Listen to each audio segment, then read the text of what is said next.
disembah Tuhan, Engkau yang layak ditinggikan Tuhan. Tiada yang lain, hanya Engkau Tuhan. Bapa Kau setia, takkan meninggalkan, dan ku percaya Engkau rindu, dan ku milikmu. Kerinduanku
Yesus.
Nyatakan Tuhan bahwa kami milik-Mu dan Kau milik kami Tuhan. Ya, benar Tuhan. Kau ada di dalam kami Tuhan dan kami ada di dalam-Mu Tuhan Yesus. Malam hari ini Tuhan, dimanapun kami berada Tuhan, kami mau duduk diam untuk mendengarkan kebenaran firman-Mu Tuhan. Biarlah setiap pujian, penyembahan yang kami berikan Tuhan malam hari ini Tuhan Yesus boleh menyenangkan hati-Mu Tuhan, boleh menyenangkan Engkau Tuhan. Kami meninggikan Engkau Tuhan Yesus, karena Engkaulah segala-galanya Tuhan bagi kami Tuhan. mau duduk diam Tuhan mendengarkan kebenaran firman-Mu. Pakai setiap kami Tuhan, ubahkan setiap hati kami Tuhan, lembutkan hati kami Tuhan, sehingga ketika kami menerima kebenaran firman-Mu, hati kami boleh menerima Tuhan, dan kami boleh mengalami perubahan demi perubahan Tuhan. Kami mau tulus seperti salib-Mu Tuhan. Kami mau memancarkan kasih-Mu di dalam hidup kami. Kami mau memiliki kerendahan hati sama seperti Engkau Tuhan. Terima kasih Tuhan Yesus, pakai setiap kami Tuhan. Kami mau berikan waktu yang ada ini ke dalam tangan-Mu. Kami percaya Tuhan, Kau urapi hamba-Mu, Kau pakai hamba-Mu Tuhan. Dengan segala keterbatasan yang ada Tuhan, dengan segala kesederhanaan yang dimiliki oleh hamba-Mu, biarlah Roh Kudus Kau bekerja di dalam hidupnya, memberikan pengertian bagi setiap kami Tuhan tentang kebenaran firman-Mu. Terima kasih Tuhan, berfirmanlah ya Bapa, sebab kami anak-anak-Mu siap mendengarkan Tuhan. Di dalam nama Tuhan kami Yesus Kristus. Haleluya. Amin.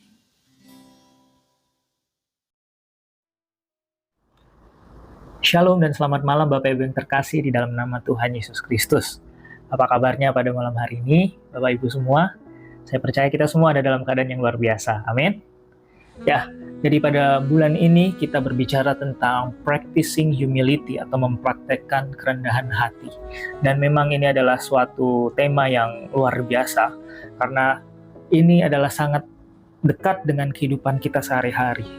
Kita harus selalu mempraktekannya dalam kehidupan kita. Tapi banyak di antara manusia, banyak di antara umat Tuhan yang mungkin sering sekali kita gagal dalam mempraktekkan kerendahan hati dalam kehidupan kita. Itu sebabnya mari sama-sama kita belajar tentang kerendahan hati. Kalau 2 minggu yang lalu kita sudah belajar tentang bagaimana rendah hati seperti Kristus.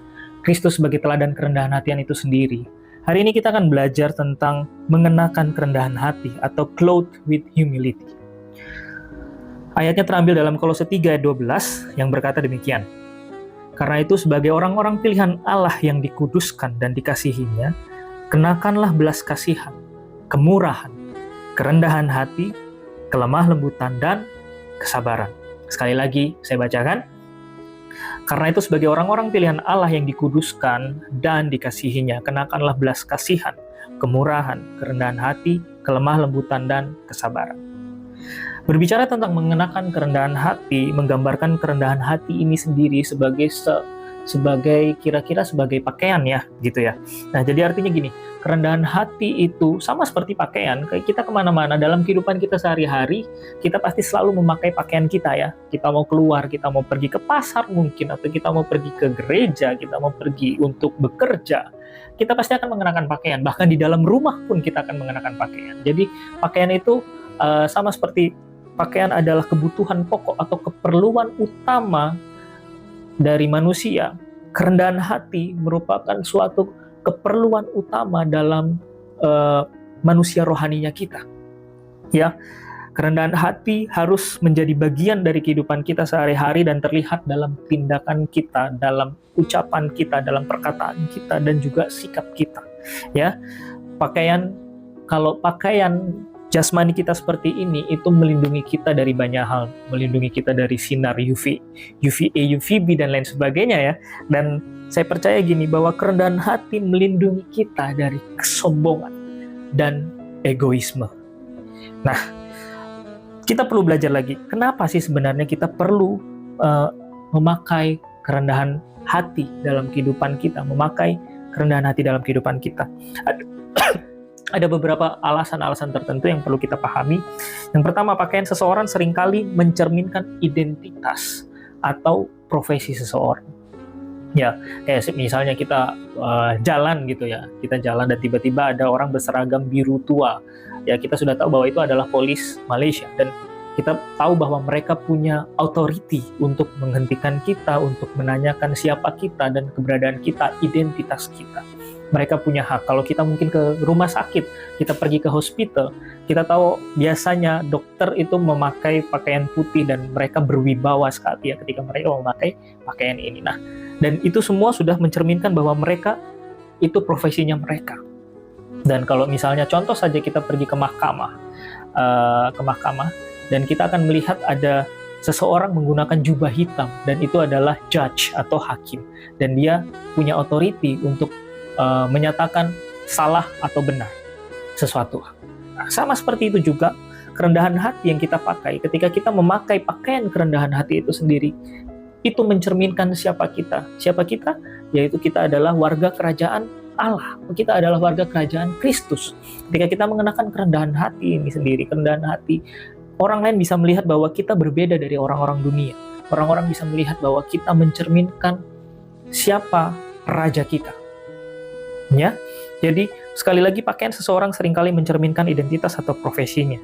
Jadi demikian juga mengenakan kerendahan hati menunjukkan bahwa kita adalah pengikut Kristus. Matius 11 ayat 29 mengatakan demikian. Pikulah kuk yang kupasang dan belajarlah padaku, karena aku lemah lembut dan rendah hati, dan jiwamu akan mendapat ketenangan. Tuhan Yesus berkata bahwa belajarlah padanya. Lihatlah aku sebagai teladan. Kira-kira Tuhan Yesus sedang berkata demikian.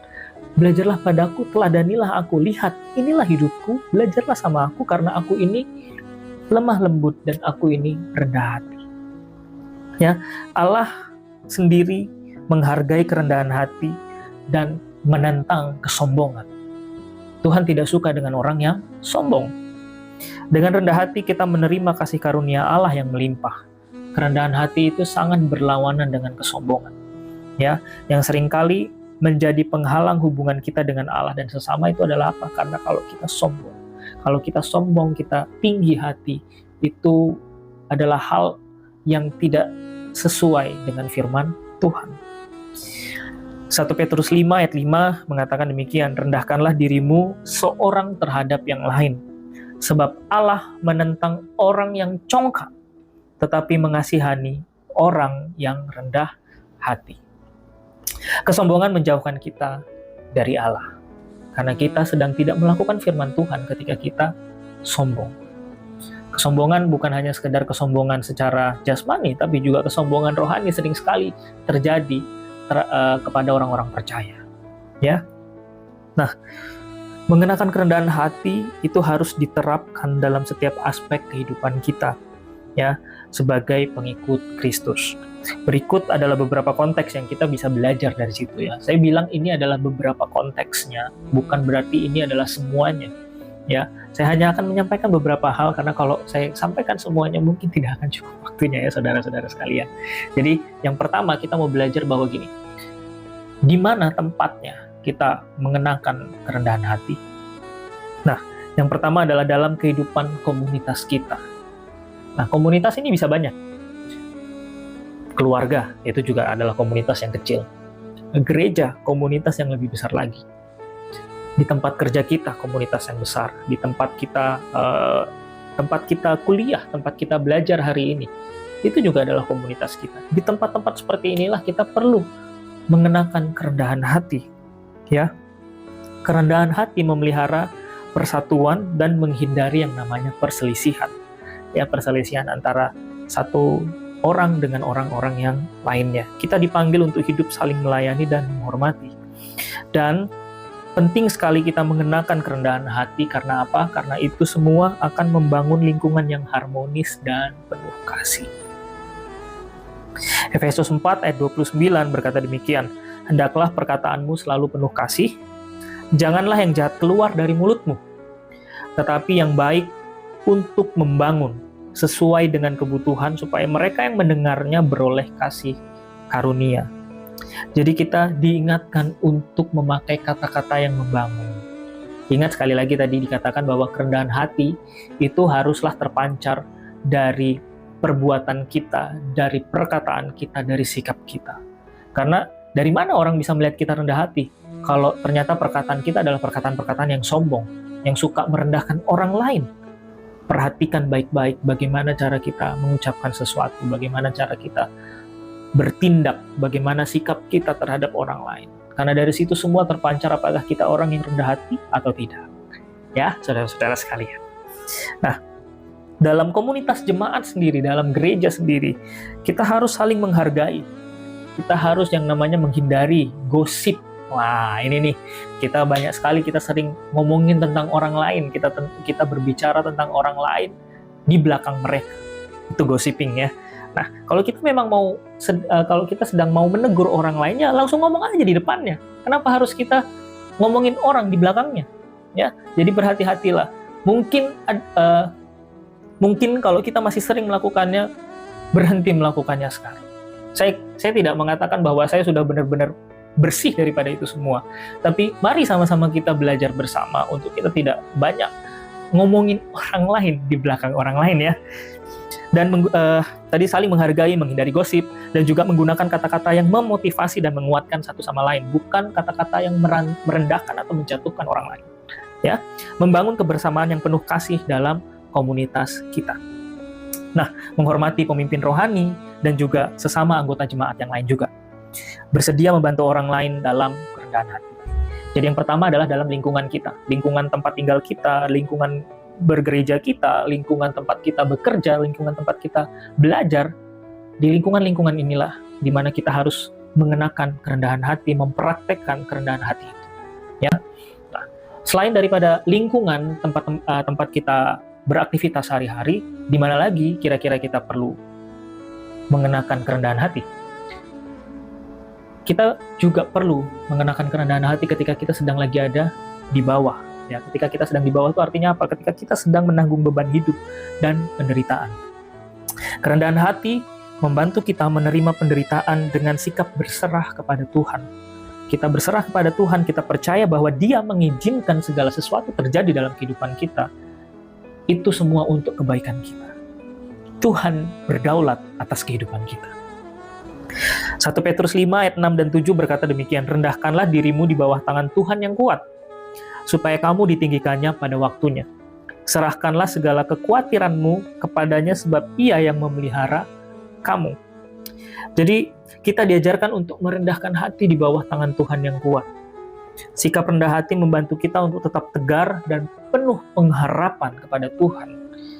Dan tidak mengandalkan kekuatan kita sendiri, tidak mengandalkan manusia-manusia yang ada di sekitar kita, tapi tetap selalu mengandalkan Tuhan, penuh pengharapan kepada Tuhan. Dengan kerendahan hati pun kita jadi tidak cepat menyalahkan keadaan. Kita tidak cepat untuk menyalahkan Tuhan, kita juga tidak cepat menyalahkan orang-orang di sekitar kita karena apa yang terjadi dalam kehidupan kita. Jangan sampai kita sangat cepat untuk bilang, ini gara-gara aku ikut Tuhan, makanya aku jadi seperti ini. Dulu sebelum aku ikut Tuhan, hidupku aman-aman aja. Tapi sekarang ketika aku sudah ikut Tuhan, malah banyak sekali masalah terjadi. Oh, ini gara-gara si A nih. Oh, ini gara-gara si B nih, makanya aku kena masalah seperti ini. Sial aku kenalan sama dia atau temenan sama dia. Well, bukan seperti itu yang seharusnya kita lakukan, tapi kita seharusnya introspeksi diri. Ya, menyadari bahwa Tuhan berdaulat dan akan menolong kita tepat pada waktunya. Tetap bersyukur dan setia dalam keadaan sulit. Dengan kerendahan hati, dengan pakaian kerendahan hati itu sendiri, saya percaya bahwa ini semua bisa kita lakukan. Kita bisa tetap bersyukur dan setia dalam keadaan yang sulit. Jadi yang pertama tadi di lingkungan kita, yang kedua adalah ketika kita sedang ada dalam keadaan yang terpuruk atau ketika kita sedang ada di bawah. Dan yang ketiga juga adalah ketika kita sedang ada di atas. Di atas itu apa? Nah, di atas itu adalah gini, ketika kita ada dalam berbagai berkat yang Tuhan berikan, ketika kita ada dalam kelimpahan, ketika kita sedang ada dalam keberhasilan, ingat, tetap gunakan, tetap pakai pakaian kerendahan hati ini. Karena kerendahan hati itu mencegah kita menjadi sombong. Mencegah kita menjadi sombong ketika kita sedang ada di atas, ketika Tuhan sedang memberkati kita dengan luar biasa. Semua yang kita miliki itu berasal daripada Tuhan. Itu sebabnya kalau kita sudah kalap mata, ketika kita sudah menjadi sombong, ketika kita tidak lagi mengenakan kerendahan hatian ini, kita tidak akan bisa bersyukur, kita tidak akan melihat ini semua sebagai anugerah Tuhan, tapi kita melihat ini semua adalah pencapaian diri kita sendiri. Dan ingat, kalau kita sudah punya pikiran yang seperti ini, itu artinya kita sudah menjadi sombong, kita menjadi tinggi hati. Dan apakah ini adalah sesuai dengan apa yang dikatakan oleh firman Tuhan? Tidak, saudara-saudara sekalian. Tuhan tidak suka orang yang sombong. Jadi janganlah pernah kita menyombongkan apapun yang ada dalam kehidupan kita hari-hari ini. Kalau kita dipercaya lebih sama pemimpin kita, kalau kita sedang dipercayakan pelayanan yang luar biasa, kalau kita sedang ada dalam keadaan yang tenang, tentram, tetap bersyukur kepada Tuhan, tetap naikkan syukur kita kepada Tuhan, karena segala sesuatu itu berasal daripada Tuhan. Bukan karena kuat kita, bukan karena gagah kita, tapi karena Tuhan mengasihi Bapak Ibu Saudara sekalian. Mengakui bahwa segala keberhasilan itu berasal dari Tuhan, tidak membanggakan diri atau meremehkan orang lain. Nah, sering sekali kita ketika kita sedang ada di atas, kita meremehkan orang lain. Kita selalu berkata, oh ini nih, karena orang ini seperti ini, makanya dia tidak seperti ini. Akhirnya kita menjadi hakim, kita menjadi judge, kita menghakimi orang lain karena kita berhasil melakukan sesuatu hal. Jadi, 3 hal tadi, di mana kita bisa mempraktekkan kerendahan hati atau memakai pakaian kerendahan hati ini. Yang pertama tadi di lingkungan kita, di lingkungan dimanapun Tuhan menempatkan kita, di saat kita sedang lagi di bawah, dan di saat kita sedang lagi di atas, kita tetap harus rendah hati. Penting sekali hal ini untuk kita lakukan dalam kehidupan kita. Nah, supaya kita senantiasa mengenakan kerendahan hati, diperlukan sekali sikap hati yang terus-menerus dibentuk oleh Roh Kudus. Apa sih yang kita perlu lakukan supaya kita tetap bisa menjaga kerendahan hati ini tetap ada dalam kehidupan kita? Yang pertama, saya mau katakan gini, menyerahkan hati dan hidup kita kepada Tuhan. Kerendahan hati itu dimulai ketika kita menyadari ketergantungan kita kepada Tuhan. Kita tidak bisa apa-apa tanpa Tuhan. We are nothing without God. Ya.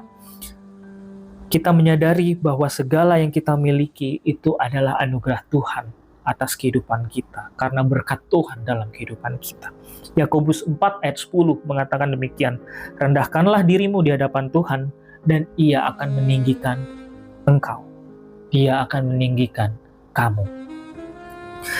Kita perlu datang kepada Tuhan, berdoa kepada Tuhan dengan kerendahan hati kita, mengakui keterbatasan kita di hadapan Tuhan, berserah pada kehendak Tuhan dalam setiap pengambilan keputusan dalam kehidupan kita. Jangan pernah kita tidak melibatkan Tuhan ketika kita sedang mengambil keputusan penting dalam kehidupan kita. Tetap berserah pada Tuhan apa yang Tuhan inginkan untuk kita lakukan dalam kehidupan kita sehari-hari. Bersyukur untuk segala sesuatu yang Tuhan berikan dalam kehidupan kita. Jadi yang pertama adalah menyerahkan hati dan hidup kita kepada Tuhan. Itu adalah cara untuk kita tetap bisa terus rendah hati di hadapan Tuhan. Dan yang kedua adalah gini, mengenal dan mengakui kelemahan diri kita sendiri. Nah, sering sekali nih yang terjadi adalah gini, semut di seberang lautan kita bisa lihat, tapi gajah di pelupuk mata kita nggak bisa lihat. Terkadang kita bisa melihat kelemahan orang lain, sekecil apapun itu kelemahan orang lain kita bisa lihat, tapi kelemahan kita yang besarnya luar biasa kita tidak bisa lihat. Itu adalah ciri-ciri orang yang sombong, orang yang tinggi hati. Maka berhati-hatilah ketika kita mudah untuk melihat kelemahan orang lain dan susah untuk melihat kelemahan diri kita sendiri. Artinya kita sedang tidak rendah hati. Artinya kehidupan kita sedang tidak baik-baik saja. Itu sebabnya kita perlu Tuhan. Itu sebabnya kita perlu Tuhan. Untuk apa? Untuk Tuhan menyatakan pribadinya lebih lagi, sehingga kita bisa belajar daripadanya. Ingat, belajarlah daripadanya. Karena Ia ada lemah lembut, Ia adalah pribadi yang lemah lembut dan rendah hati. Kerendahan hati lahir dari kesadaran akan keterbatasan kita sebagai manusia yang membutuhkan kasih karunia Allah. Roma 12 ayat 3 mengatakan demikian, berdasarkan kasih karunia yang dianugerahkan kepadaku, aku berkata kepada setiap orang di antara kamu, janganlah kamu memikirkan hal-hal yang lebih tinggi daripada yang patut kamu pikirkan. Hindari merasa diri lebih baik dari orang lain. Hindari merasa lebih benar daripada orang lain. Saya selalu sampaikan kepada anak-anak muda di gereja ya, bahwa gini, bedakan antara benar dan merasa benar. Ya, bedakan antara benar dan merasa benar, karena itu dua hal yang berbeda.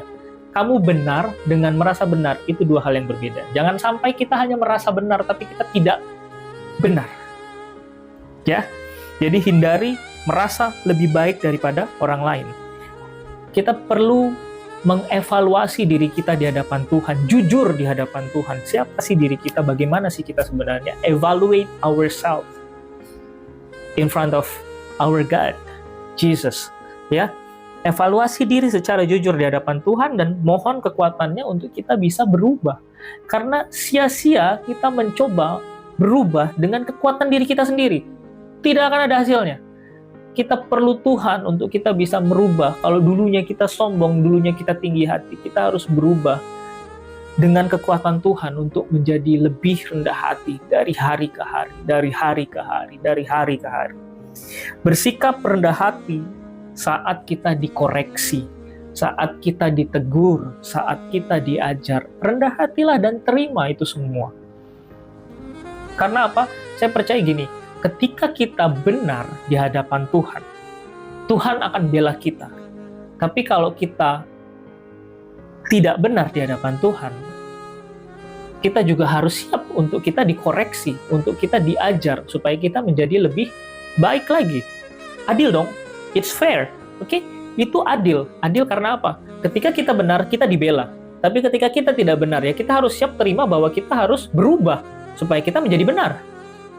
Jangan kita hanya maunya dibela sama Tuhan, tapi ketika kita salah, kita nggak mau dikoreksi, kita nggak mau dikasih tahu, kita nggak mau diajar, kita nggak mau ditegur. Nah, itu adalah sikap hati yang salah. Sikap hati yang benar adalah ketika kita salah, ketika kita sudah ditegur, dan kita tahu bahwa kita salah, kita harus menerima teguran itu supaya kita menjadi lebih baik lagi.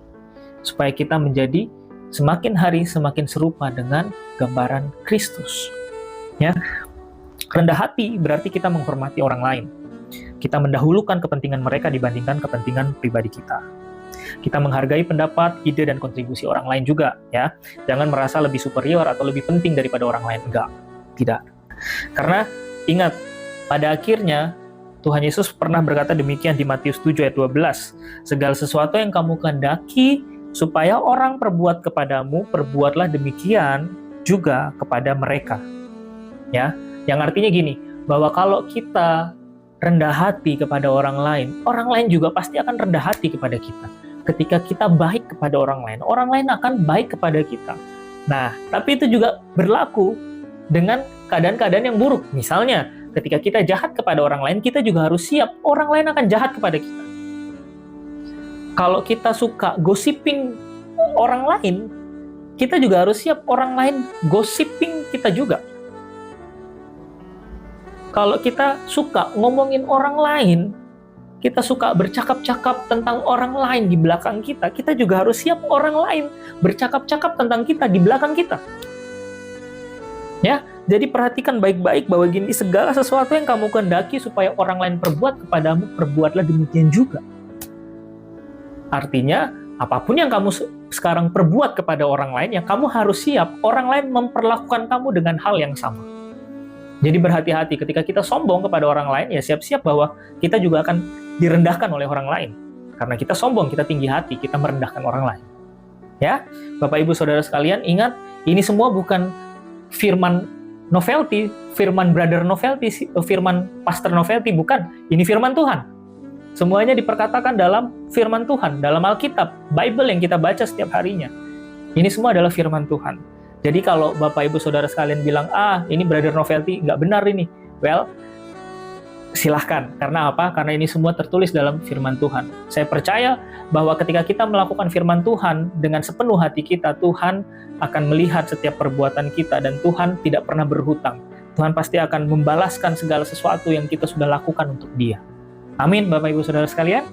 Haleluya. Nah, jadi itu tadi yang kedua, yaitu adalah gini, mengenal dan mengakui kelemahan diri kita sendiri.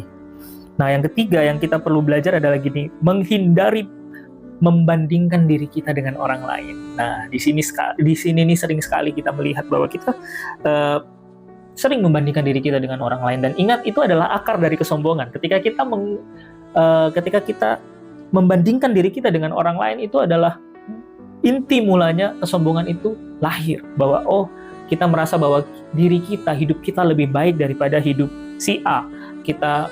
kita melihat bahwa kehidupan kita lebih baik daripada si B, daripada si C, daripada si D, dan akhirnya kita akan menjadi tinggi hati karena kita melihat bahwa kita lebih benar, kita lebih baik, dan lain sebagainya.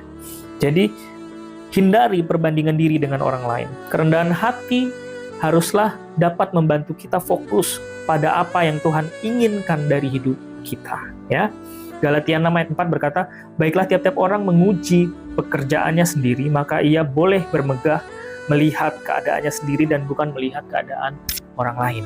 Ya, fokus pada panggilan pribadi yang Tuhan tetapkan bagi kita. Bersukacita atas berkat Tuhan dalam hidup orang lain, bukan hanya dalam hidup kita sendiri. Jadi jangan kita hanya bersukacita untuk diri kita sendiri, berkat kita sendiri, tapi kita juga harus bersukacita terhadap berkat yang Tuhan berikan kepada orang lain. Jangan sampai kita senang melihat orang lain susah, dan kita susah melihat orang lain senang. Ya, jangan sampai kita seperti itu ya Bapak Ibu Saudara sekalian. Ya, nah berhenti mencari validasi dan pengakuan dari manusia. Kalau kita mau mencari validasi, minta validasi daripada Tuhan, minta pengakuan daripada Tuhan. Bapak Ibu lebih senang untuk dibanggakan sama manusia yang lain, atau Bapak Ibu senang ketika Tuhan yang banggakan Bapak Ibu Saudara sekalian? Sama seperti yang terjadi kalau Bapak Ibu membaca kitab Ayub ya, bagaimana Tuhan itu membanggakan Ayub kepada si iblis. Apa yang dikatakan Tuhan, lihat ini adalah hambaku yang setia, dia selalu mempersembahkan korban bakaran dan lain sebagainya. Tuhan membanggakan umatnya, Tuhan membanggakan seseorang yang luar biasa. Nah, bagaimana tidak kita senang kalau kita tahu bahwa kita dibanggakan oleh Tuhan? Kalau saya pribadi, saya lebih senang ketika saya tahu nantinya, ketika saya bertemu dengan Tuhan dan Tuhan banggakan saya kepada banyak orang, banyak jiwa, banyak roh yang lainnya. Tuhan mungkin berkata, saya bangga punya anak seperti Novelty. Dia orang yang luar biasa, saya suka sama dia menyenangkan hati saya, dan lain sebagainya. Jadi, mari sama-sama kita berlomba-lomba untuk mencari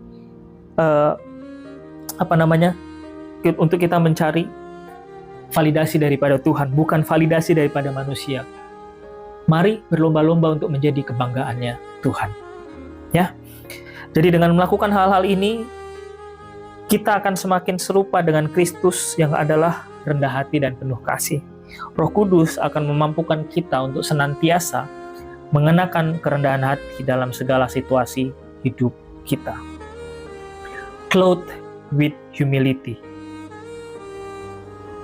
Apa itu clothed with humility? Mengenakan kerendahan hati. Berarti hidup dalam kerendahan hati yang terlihat dalam sikap, perkataan kita, dan perbuatan kita, tindakan kita. Kerendahan hati harus menjadi pakaian rohani yang kita kenakan setiap hari sebagai pengikut Kristus. Dari pakaian rohani inilah orang-orang bisa melihat bahwa kita adalah orang-orang yang berbeda. Mereka bisa melihat bahwa kita adalah pengikut Kristus, menunjukkan kasih kita, menunjukkan kelemah lembutan kita, dan kesediaan untuk melayani. Dengan demikian, kita memuliakan Allah dan mencerminkan karakter Kristus dalam hidup kita. Amin. Mari kita bersatu di dalam doa. Kami mengucap syukur Tuhan buat apa yang Kau sudah berikan dalam kehidupan kami. Kami mengucap syukur bahwa pada malam hari ini kami boleh mendengar firman-Mu Tuhan, di mana Kau mengajarkan kepada kami untuk kami terus mengenakan kerendahan hati dalam kehidupan kami. Dimanapun kami berada dalam lingkungan apapun itu Tuhan, baik ketika kami di bawah, ketika kami di atas, ketika kami berjalan dalam lembah kekelaman, maupun ketika kami ada dalam gunung-gunung yang tinggi Tuhan Yesus, biarlah kami boleh belajar untuk kami tetap mengenakan kerendahan hati dalam segala situasi, kondisi kehidupan kami Bapa di surga. Memang ini adalah sesuatu hal yang sering sekali kami jatuh Tuhan, ketika kami tidak melakukan kerendahan hati ini Tuhan. Tapi kami mau belajar Tuhan lebih lagi, kami mau belajar daripada-Mu, kami mau belajar daripada karakter-Mu Tuhan, untuk kami tetap terus mengenakan kerendahan hati dalam kehidupan kami. Sekali lagi Tuhan, kami mau mengakui keterbatasan kami sebagai manusia. Kami tidak bisa apa-apa tanpa Tuhan.